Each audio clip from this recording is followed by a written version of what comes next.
चलो analytical method.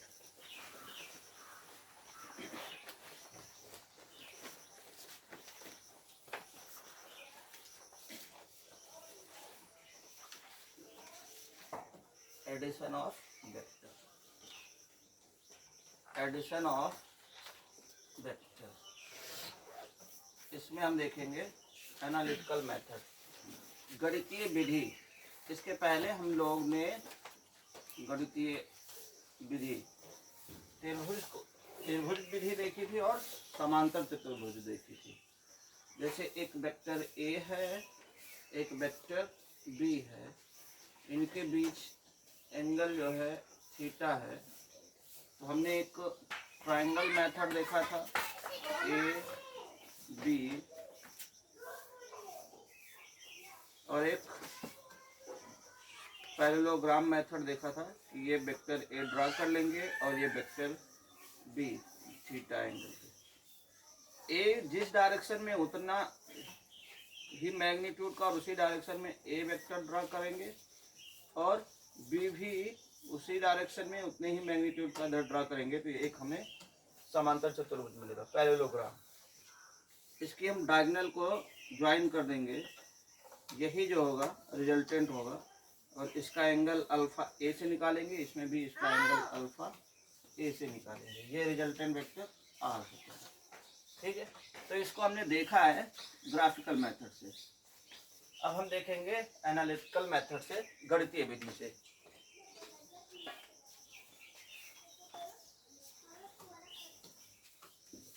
ये अपने पास एक वेक्टर है, वेक्टर ए, और मान लो भाई इसी से मिलता हुआ दूसरा वेक्टर है बी। इनके बीच का एंगल कितना है, थीटा है। ठीक है, इन दोनों वेक्टरों को हम गणितीय विधि से जोड़ेंगे, एनालिटिकल विधि से जोड़ेंगे। तो देखो क्या है, ए और बी को अगर जोड़ा जाएगा तो वेक्टर आर प्राप्त होगा आपको। Vector R equal to vector A plus vector B. मतलब जब दो वेक्टर को जोड़ेंगे तो तीसरा वेक्टर जो से मिलेगा रिजल्टेंट वेक्टर, परिणामी वेक्टर, वो भी एक वेक्टर ही होगा। रिजल्टेंट या परिणामी आर बोल देते हैं। इसके पास दो चीजें होती हैं, एक तो इसके पास मैग्नीट्यूड होगा, क्या होगा, मैग्नीट्यूड होगा, और दूसरा इसके पास क्या होगी भैया, डायरेक्शन होगी।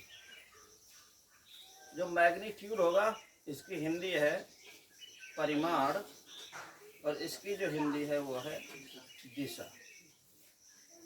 तो हम जो एनालिटिकल मेथड से देखेंगे, जो गणितीय विधि से देखेंगे, उसमें सबसे पहले तो हम परिमाण का अलग देखेंगे और दिशा का अलग। मतलब इन दोनों वेक्टरों का हम केवल परिमाण पहले फाइंड करेंगे, मैग्नीट्यूड। तो इसका अगर मैग्नीट्यूड देखें, इस वेक्टर का मैग्नीट्यूड क्या होगा, वेक्टर ए, और इस वेक्टर का मैग्नीट्यूड क्या होगा, मॉड ऑफ वेक्टर बी। ठीक है, तो यहाँ पे हमने ड्रा किया मॉड ऑफ वेक्टर ए। जितने एंगल पे ये होगा उतने ही एंगल पे दूसरा वेक्टर बी ड्रा किया जाएगा, और ये क्या होगा, थीटा, थीटा डिग्री पे है, mod of vector B. Mod को हम अकेले ए भी लिख सकते हैं और इसको बी भी लिख सकते हैं। अगर आप वेक्टर लगा के लिखेंगे तो मॉड रहेगा, वेक्टर हटा के लिखेंगे तो सिंपली लिख सकते हैं। और ए क्या दिखाएगा, मैग्नीट्यूड या परिमाण। ठीक है, कोई डाउट तो नहीं ना यहाँ तक। अब हम क्या करेंगे, जो एनालिटिकल मेथड है इसमें भी एक तरह से आपको पैरेललोग्राम ही बनाना होता है, एक समांतर चतुर्भुज ही बनेगा। ये जितने परिमाण का है, जितने मैग्नीट्यूड का है, और जिस दिशा में है वेक्टर ए, उसी दिशा में एक हमने वेक्टर और ड्रा कर लिया। वेक्टर भी इस लाइन को थोड़ा सा आगे बढ़ा के, वेक्टर भी जिस डायरेक्शन में है, वेक्टर भी जिस डायरेक्शन में है और जितने मैग्नीट्यूड का है उतने ही मैग्नीट्यूड का और उसी डायरेक्शन में एक वेक्टर बी भी।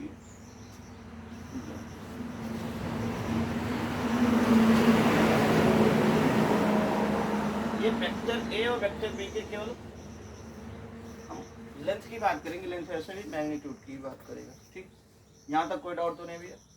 जो लाइन हमने बढ़ाई है उस पे इसे नाम दे दिया जाए, क्या दे दे भैया, ओ पी क्यू आर।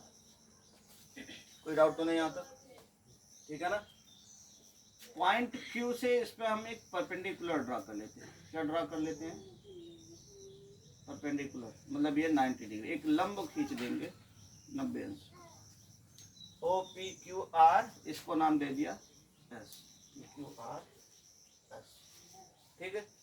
अब देखो हमने कहा जो जिस डायरेक्शन में वेक्टर बी है उसी डायरेक्शन में ये दूसरा वाला जो हमने बनाया वो भी रहेगा।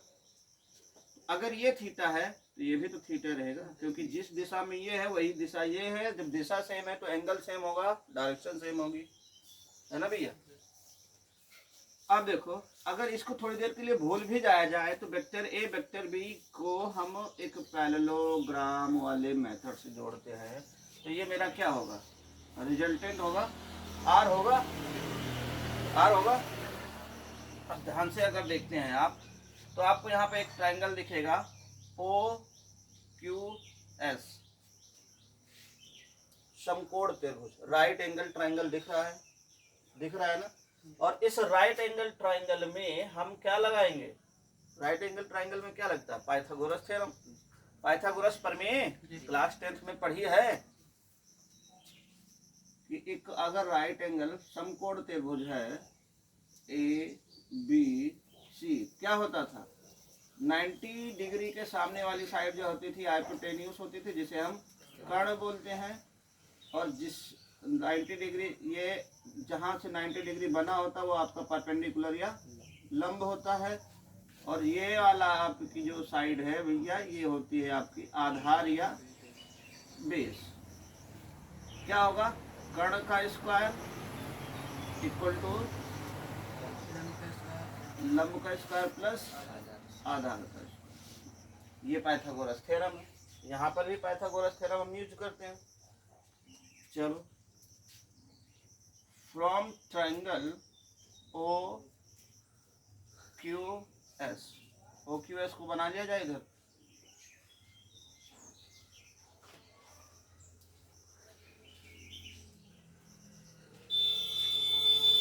ओ क्यू एस, इसको नाम दे दिया है पी। ये पूरा है ए, पी एस मेरे पास नहीं है, पी एस की जानकारी हमरे को भैया नहीं है, और इसकी जानकारी है आर, और इसकी भी जानकारी नहीं है अपने पास। यहाँ पे अगर देखा जाए from in triangle O Q S, ठीक। अब यहाँ पे हम पाइथागोरस अप्लाई कर रहे हैं तो क्या होगा, O Q square equal to पूरा ओ एस का स्क्वायर प्लस एस क्यू का स्क्वायर, यही होगा। अब यहाँ पर अगर हम देखें तो हमारे पास केवल इधर ओ क्यू है, ओ एस की जगह पे क्या लिख सकते हो, ओ एस की जगह पे O P plus P S लिखा जा सकता है, O P plus P S का whole square plus S Q square. ध्यान से अगर देखें तो हमें ओपी की वैल्यू पता है, पी एस नहीं है, एस क्यू नहीं है, तो कुछ तो होगा। ध्यान से देखेंगे इस वाले ट्रायंगल में, in triangle P Q S, इस वाले त्रिभुज में ये है P, ये है S, ये है Q, ये थीटा है, और ये वाला मुझे पता है इसमें, यहाँ पे ये क्या है, B है। ये अगर हमें थीटा पता है, एक साइड पता है, तो क्या हम ट्रिग्नोमेट्रिक रेशियो से त्रिकोणमितीय अनुपात लगा के ये वाली साइड और ये वाली साइड फाइंड कर सकते हैं ना। अब ये 90 के सामने वाली साइड है, ये 90 है ना, ये 90 के सामने वाली है, इसके लिए हो जाएगा अपना बेस, ये हो जाएगा परपेंडिकुलर। तो जब बेस चाहिए और आपको दिया है हाइपोटेन्यूस, कर्ण दिया है, कौन सा फार्मूला लगेगा, cos theta. Cos theta equal to क्या होता है भैया, बेस बाई हाइपोटेन्यूस। अरे आधार बटा कर्ण होता है PS by PQ cos theta. PS की वैल्यू अपने आप को निकालनी है, तो PS को PS ही रहने दो, PQ की वैल्यू है B। यहाँ पे एक माना जा सकता है, क्रॉस मल्टीप्लाई किया जा सकता है, तो PS इक्वल टू क्या निकलेगा, B cos थीटा। इसमें कोई चीज ना समझ में आ रही है तो बता देना भाई। चल रहा सही? PS निकल गया, ये है परपेंडिकुलर या लंब। और लंब कब निकलता है, जब हम साइन थीटा यूज करते हैं। इधर वाले में हम यूज करेंगे sine theta. Sine theta equal to क्या होता है, लंब बटे कर्ण, QS by PQ sine theta. QS ही निकालना है, PQ की वैल्यू है B। तो यहाँ पे एक मान के क्रॉस मल्टीप्लाई किया जा सकता है, QS बराबर बनेगा अपना B साइन थीटा। ठीक, इसे एक क्वेश्चन नंबर फर्स्ट दे लेते हैं। PS की वैल्यू और QS की वैल्यू इक्वेशन नंबर फर्स्ट में लाके पुट कर देंगे, आगे कैलकुलेशन होगा। Putting the value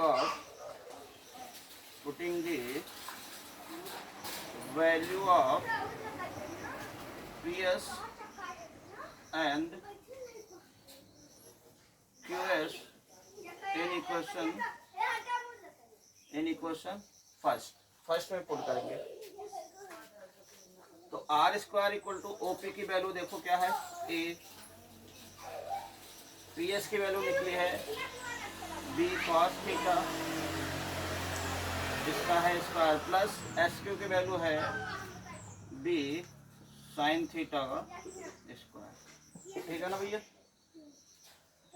R square equal to A square plus B square cos square theta, plus देखो भाई A square plus B square plus 2AB cos theta, plus यहाँ से क्या हो जाएगा B square sine square theta. यहाँ तो कोई डाउट तो नहीं भाई। चलो आगे देखो। देख भैया, B cos square theta, B sine square theta, इन दोनों में B कॉमन है। R square equal to A square plus, इन दोनों को साथ लिख लिया जाए और B कॉमन करके, B कॉमन कर लिया तो यहाँ पे क्या बचेगा, cos स्क्वायर थीटा, और यहाँ पर क्या बचेगा, sine square theta. cos square theta plus sine square theta plus 2AB cos theta, 2AB cos theta R square. अब देखो क्लास 10th में हमने पढ़ा है identity, sine square theta plus cos square theta is equal to 1। इसकी value पूरी जाएगी 1। यहाँ से बनेगा A square plus B square plus ये रहेगा 2AB cos थीटा। मुझे चाहिए मैग्नीट्यूड R, और ये जो R निकल रहा है क्या है, मैग्नीट्यूड है, परिमाण है। यहाँ से R इक्वल टू हो जाएगा under root A square plus B square plus 2AB cos theta. ठीक है भाई, कोई डाउट तो नहीं है। ये है मैग्नीट्यूड। अब हम देखेंगे डायरेक्शन, नोट करो। चलो देखो भैया, हाँ तो हमने एनालिटिकल मेथड में जो मैग्नीट्यूड है वो निकाल लिया है। क्या निकला है अपना मैग्नीट्यूड परिमाण, R equal to under root A square plus B square plus 2AB cos theta. अब इसकी डायरेक्शन क्या है, डायरेक्शन निकालेंगे हम। जैसे कि ट्राइंगल मेथड में और पैरेललोग्राम मेथड में देख चुके हैं कि जो डायरेक्शन होती है हम वेक्टर A से निकालते हैं, और इसको हमने मान लिया अल्फा। मतलब अपने को क्या निकालना है, अल्फा निकालना है। ध्यान से देखो बाबू, यहाँ पे tan अल्फा इक्वल टू क्या मिलेगा, अल्फा ये है, ये पूरा क्या है, परपेंडिकुलर या लंब, और ये क्या है, आधार या बेस। तो tan अल्फा इक्वल टू होगा QS by OS। tan alpha is equal to QS की वैल्यू है B साइन थीटा, OS की जगह पे लिखोगे आप पहले OP प्लस PS, तो tan alpha is equal to B sine theta, और OP की बात करो तो A plus B cos theta. यहाँ से अल्फा की बात कर लेते हैं सीधा सीधा, तो ये बनेगा tan inverse B sine theta by A plus B cos theta. ये आपका डायरेक्शन भी हो गया। Direction alpha equal to tan inverse B sine theta A plus B cos. अब देखो मैग्नीट्यूड अलग है, डायरेक्शन अलग है, दोनों को मिला लो, क्या बन जाएगा, वेक्टर बन जाएगा। ठीक है, ये रहा आपका एनालिटिकल मेथड। ओके, ठीक भैया। चलो अब हम कुछ केस देखते हैं। केस कैसा केस है, केस फर्स्ट, विशेष स्थिति। विशेष स्थिति में क्या है, वेक्टर ए ऐसा है, वेक्टर बी ऐसा है, इनके बीच का ये जो एंगल है थीटा है। अब ये जो आपका मैग्नीट्यूड है डिपेंड करता है थीटा पे। अगर हम थीटा चेंज करते जाएंगे तो हमारा जो वो रिजल्टेंट का जो मैग्नीट्यूड है, परिमाण, वो भी चेंज होता जाएगा, बदलता जाएगा। थीटा जीरो हो, थीटा जीरो हो। पहले तो हम देखते हैं केस फर्स्ट में व्हेन थीटा क्या है, जीरो। तो यहाँ से r इक्वल टू क्या बनेगा, A square plus B square plus 2ab cos zero. Theta zero है ना, और कॉस जीरो की वैल्यू क्या होती है भाई, 1। तो यहाँ से A square plus B square plus 2ab होगा, और A square plus B square plus 2ab क्या बनता है, ए प्लस बी का होल स्क्वायर। ये है अंडर रूट में। अब देखो इस अंडर रूट से स्क्वायर रूट हट जाएगा, हटेगा ना। अरे भैया ये स्क्वायर रूट है, अंडर रूट, मतलब ये ए प्लस बी बाहर आ जाएगा ना। r equal to A plus B. कुछ दिखा आप लोगों को,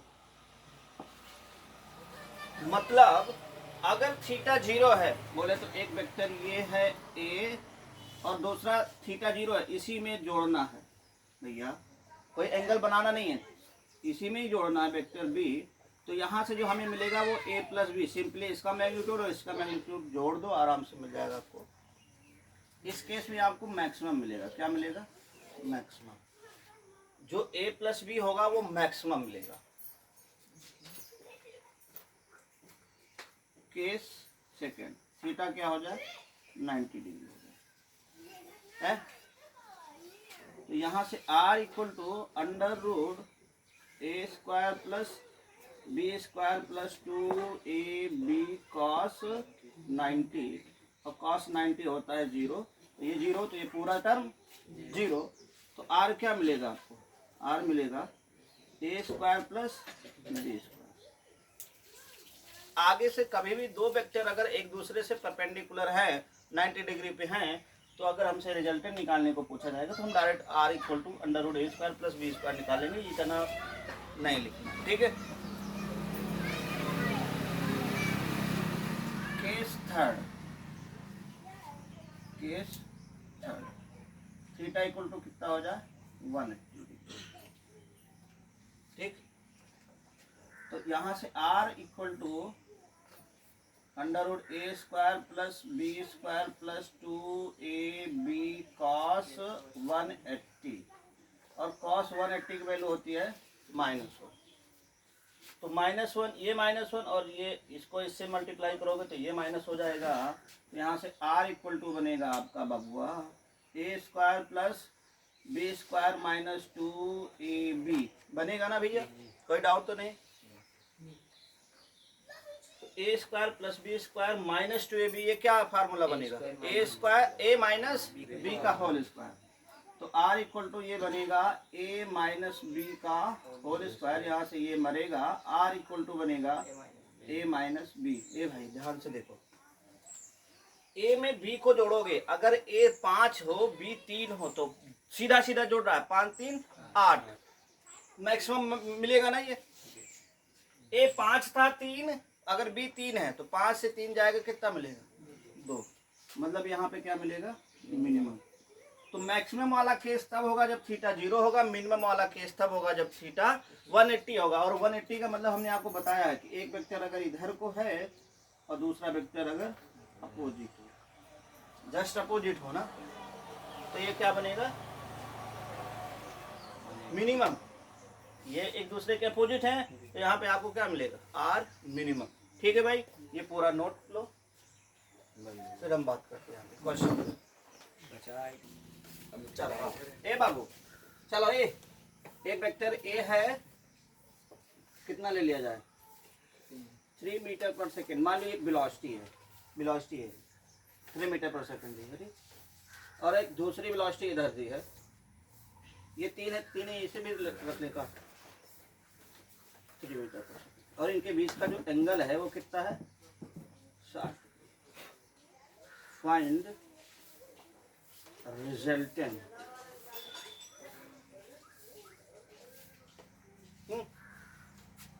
निकालो। चलो अच्छा एक क्वेश्चन हम बता देते हैं आराम से भैया। पहले क्वेश्चन क्या निकाल लेना है, R equal to under root A square plus B square. A square बोले तो 3 square plus B square, 3 square plus 2 A है 3, बी है 3 इंटू कॉस 60, ये तो आएगा। आर इक्वल टू यहाँ से क्या हो जाएगा बबुआ 9 प्लस 9 प्लस यहाँ से 3 तरीका 9 2 और 9 और cos 60 की वैल्यू होती है 1/2। कितना होना भैया 1/2, 1/2 से 1/2 मरेगा। 9 9 9 27 होगा ना। r equal to under root 27, और अंडर रूट 27 को क्या लिखा जा सकता है 9 गुणे 3, तो 9 का तो स्क्वायर रूट बाहर आ जाएगा। r इक्वल टू कितना आएगा 3√3 आएगा ना। तो भैया मैग्नीट्यूड तो इसका आ गया, ये r कितना आया 3√3। ये कितने एंगल पे है बोले तो डायरेक्शन, बोले तो अल्फा। डायरेक्शन के लिए क्या फार्मूला है, tan alpha is equal to क्या होता है b साइन थीटा, भूल गए का a plus b cos theta, ये तो है। चलो tan alpha is equal to b की वैल्यू है 3 साइन थीटा साइन 60, a है 3 प्लस b की cos थीटा कितना है, b की वैल्यू रखो यार 3, और यहाँ पे क्या रहेगा b cos 60, कौन डाउट। चलो tan अल्फा 3 साइन 60 की वैल्यू होती है √3 होती है ना 3 प्लस यहाँ पे देखो 3 और इसकी वैल्यू होती है 1/2। ओके, एक काम किया जा सकता है क्या भैया, 3 जो है 3 यहाँ से बाहर रख लो, ये कितना आएगा √3, 3 यहाँ से बाहर रख लो 1 प्लस 1/, इससे इसको मार दिया। कोनो डाउट नहीं ना, कोनो डाउट नहीं ना। यहाँ पे एक माना जा सकता है ना, 2 1 कम 2 और 1 3/2 लिख सकते हैं ना। tan alpha is equal to under root 3/2 और बाई में 3/2 है, नीचे वाला सबसे ऊपर, बीच वाला बीच में। tan alpha equal to √3/2 into 2/, इस 3 को क्या लिखा जा सकता है tan अल्फा इक्वल टू √3, और इसको लिख सकते हैं √3 इंटू √3 से √3 मरेगा। tan अल्फा इक्वल टू कितना आया 1/√3, और 1/√3 कितने की वैल्यू होती है बबुआ tan 30 की, किसकी tan 30 है। तो tan से tan मारा अल्फा इक्वल टू 30 डिग्री, मतलब ये कितने डायरेक्शन पे आएगा 30 वेक्टर ए से। एक बात और नोट करके लिखो, हमेशा हैशटैग नोट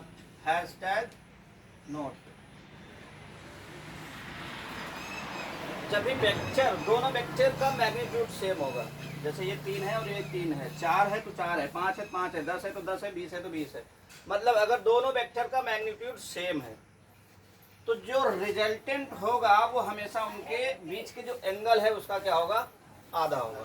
देख लो ध्यान से, ये 60 था 30 आया है ना। ये तो हमने भैया बताना था, पहली बार सॉल्व करना था इसलिए बता दिया। आगे से जब कोई कहेगा कि सॉल्व करो तब सॉल्व करेंगे, नहीं तो आराम से हम आधा करके बता देंगे इसका डायरेक्शन इस डायरेक्शन में। ठीक है ना, कोई डाउट नहीं। नोट करके लिखोगे, हिंदी में लिख दे रहे हैं या दोनों लोग समझ जाना। यदि वेक्टर के मैग्नीट्यूड इक्वल हो, क्या हो, इक्वल हो, तो दोनों वेक्टर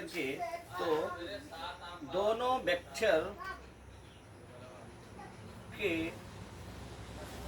बीच का एंगल का हाफ, बीच के एंगल का हाफ रिजल्टेंट वेक्टर के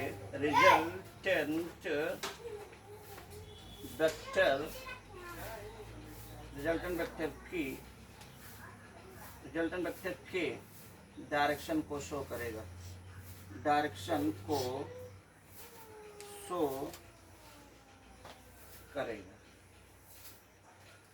बात समझ में आई। जैसे अगर ए और बी के बीच का एंगल थीटा है तो जो डायरेक्शन के लिए जो अल्फा निकल के आएगा, अल्फा, वो अल्फा थीटा बाई 2 होगा। अच्छा, ये बात तभी होगी जब ए और बी के मैग्नीट्यूड समान होंगे। ठीक है ना भैया, ये बात याद रखना, नोट करो।